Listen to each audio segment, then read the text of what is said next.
Hi friends, నేను మీకు ఒక మంచి హెయిర్ గ్రోత్ రెమెడీతోని మీకు మేము ముందొచ్చాను. ఒకసారి ఈ హెయిర్ గ్రోత్కి ఏమేమి కావాలి అవి ఒకసారి మీకు చెప్తాను, చూడండి. చాలా బాగా హెయిర్ గ్రోత్ అవుతుంది. నేను ఇదే యూజ్ చేస్తున్నాను 3 months నుంచి. నాకు రిజల్ట్ అయితే మంచిగా అనిపించింది.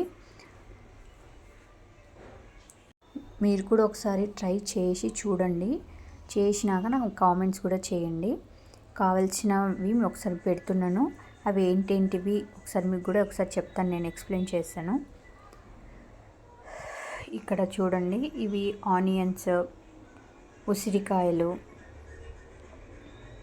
ఇవి మందారమాకులు, ఉసిరికాయలు, ఇవి ఆనియన్స్, ఇవి ఆయిల్, పారాషూట్ ఆయిల్, ఇదేమో కస్టర్డ్ ఆయిల్, కలోంజీ సీడ్స్, మెంతులు, కరివేపాకు. ఇవి తయారు చేయడానికి కావాల్సిన పదార్థాలు ఇవి. మనం ఇవన్నీ తీసుకొని అవన్నీ ఒకసారి తీసేసి మనం బాగా క్లీన్ చేసుకొని ఒక దగ్గర పెట్టుకున్నాను. చూడండి, నేను కలోంజీ సీడ్స్, అవి కరివేపాకు క్లీన్ చేసి పెట్టుకున్నాను. నేను అవి ఆనియన్స్ కట్ చేసి పెట్టుకున్నాను. అవి మందారాకు బాగా క్లీన్ చేసి ఫ్రెష్గా మంచిగా పెట్టుకున్నాను. నేను కలోంజీ సీడ్స్, మెంతులు, ఉసిరికాయలు కూడా అక్కడ పెట్టుకున్న తర్వాత బాండిలో స్టవ్ ఆన్ చేసేసి మనము బాండి పెట్టేయాలి. బాండి పెట్టేసిన తర్వాత మనం తెచ్చిన పారాషూట్, నేను ఏంటంటే చిన్న డబ్బాలు మీరు 1 లీటర్ 2 లీటర్ లాగా కూడా తెచ్చుకోవచ్చు ఆయిల్. పారాషూట్ ఆయిల్ నేను అలా చిన్న చిన్న డబ్బాలు 2 తెచ్చుకున్నాను నేను. అవి కొంచెం వేడైన తర్వాత మనం దాంట్లో ఆయిల్ పోసేస్తాం. మీరు ఒకసారి ట్రై చేయండి, బాగా హెయిర్ గ్రోత్ అవుతుంది. హెయిర్ ఫాల్ కూడా అవ్వదు అసలు, ఎందుకంటే నేను యూజ్ చేస్తున్నాను కాబట్టి నేను మీకు చెప్తున్నాను. ఒకసారి ట్రై చేసి చూడండి. అట్లా మొత్తం మనం పోసుకోవాలి. పోసుకున్న తర్వాత దాంట్లో ఏంటంటే మీకు చెప్పడం నేను స్కిప్ చేశాను, మెంతులు, కలోంజీ సీడ్స్, ఆనియన్స్, ఉసిరికాయ వేసాను నేను. వేసిన తర్వాత దాని తర్వాత ఏంటి కరివేపాకు వేస్తున్నాను నేను. ఆయిల్ హీట్ అయిన తర్వాత మనం వేసుకోవాలి కరివేపాకు వేసేసుకోవాలి. క్లీన్ చేసిన కరివేపాకుని దాంట్లో వేసేసుకోవాలి ఆయిల్లో. దాని తర్వాత మనం క్లీన్ చేసుకొని పెట్టుకున్న మందారం ఆకుల్ని కూడా దాంట్లో వేసుకోవాలి. మందారం పువ్వులు కూడా వేసుకోవచ్చు. ఇక్కడ నాకు మందారం పువ్వులు లేకుండే, అందుకు నేను అది మందారం పువ్వులు వేయలేదు. మీకు కావాల్సిన దాంట్లో కొంచెం తులసి ఆకు కూడా వేసుకోవచ్చు, మంచిగా ఉంటుంది. అవంతా వేసిన తర్వాత మందారం ఆకులు కూడా వేసేస్తున్నాను. వేసిన తర్వాత ఎవరైనా యూజ్ చేయొచ్చండి ఇది. మనము రేపు తలస్నానం చేస్తున్నామంటే బిఫోర్ డే మనం పెట్టుకొని తలస్నానం చేయొచ్చు, మనకు మంచి రిజల్ట్ కనిపిస్తుంది.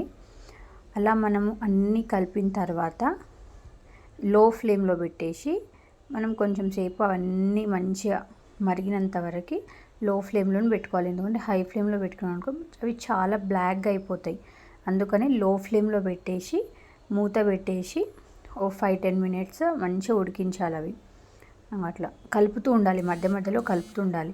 ఒకవేళ మనం కలపలేమనుకో అవి కొంచెం కింద బాండికి అంటుకుపోతుంది. అందుకని అట్లా కలుపుతూ ఉండాలి. అవి లో ఫ్లేమ్లో పెట్టాలి, హై ఫ్లేమ్లో మాత్రం అస్సలు పెట్టొద్దు. ఇట్లా కలుపుతూ పెట్టేసి మూత తీసి అట్లా పెడుతూ ఉండాలి.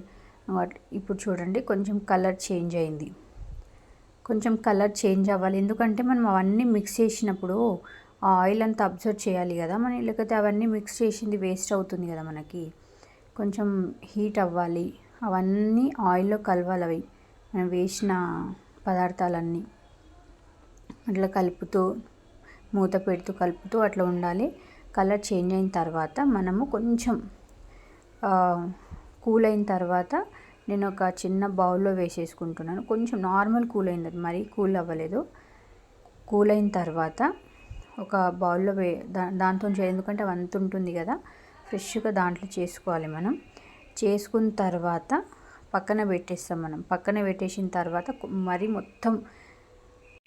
మొత్తం కూల్ అయిన తర్వాత దాంట్లో కస్టర్డ్ ఆయిల్ మాత్రం స్కిప్ చేయకండి. పక్క కస్టర్డ్ ఆయిల్ మాత్రం దాంట్లో కలిపేసి మనం చేసిన తర్వాత అట్లా పెట్టుకోవచ్చు. చూడండి, నా అసలు హెయిర్ లేకుండే చాలా పల్చగా ఉంటుండే. నేను 3 months నుంచి పెట్టుకోవడం వల్ల నాకు కొంచెం రిజల్ట్ అనిపించింది. నేను అందుకని యూస్ చేస్తున్నాను. మీరు ఒకసారి ట్రై చేయండి, మీకు కూడా తెలుస్తుంది. Thank you, bye.